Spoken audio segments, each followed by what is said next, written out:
Ladies and gentlemen, welcome to Somewhat Scholarly. My name is Hibbard, and today I want to walk you through my financial portfolio as of January 1st, 2022. By the way, Happy New Year. So here's what we got. Bitcoin 65%, by far the biggest player. Ethereum 28%, gold 5%, and silver 2.1%.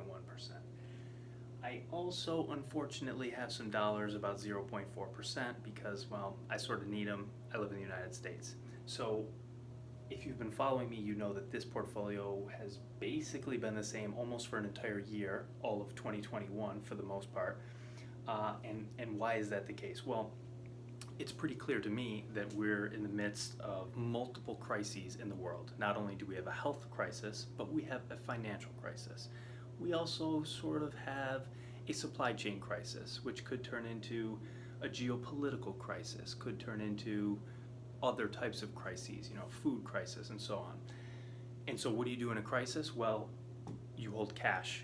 You hold cash. It allows you to stay flexible and agile and make moves once you have certainty over what you personally need for yourself and your family. And that's going to be different for everyone. So for me, cash is a starting point. So what do I mean by cash? Well, okay, it could just be US dollars, but there's something much more specific. There are very specific properties that I want in my cash. I want cash with no counterparty risk, right? If there's counterparty risk, then what you're talking about isn't cash. So if the value you think you have depends on somebody else doing something for you, that's not cash. Cash is unconfiscatable. So if you have dollars in a bank account, that bank could confiscate your dollars, or the federal government could come in and confiscate your dollars, or a portion of them, and that has happened around the world. So I would argue that's not a good form of cash. Uncensorable, unfreezable. You don't want your transactions to be blocked or have your accounts frozen altogether. And if you're in the legacy financial system, that can happen, and it does happen.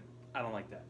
Liquid, 24/7, 365. I want to be able to move my cash around anytime, day or night, regardless if the banks are open or it's a banking holiday. No, I don't want to play that game.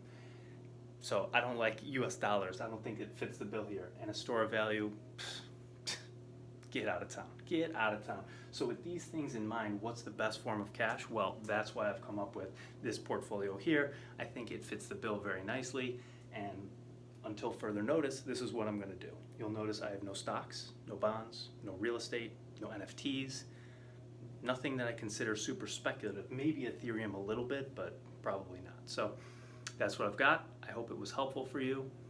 Best of luck in 2022.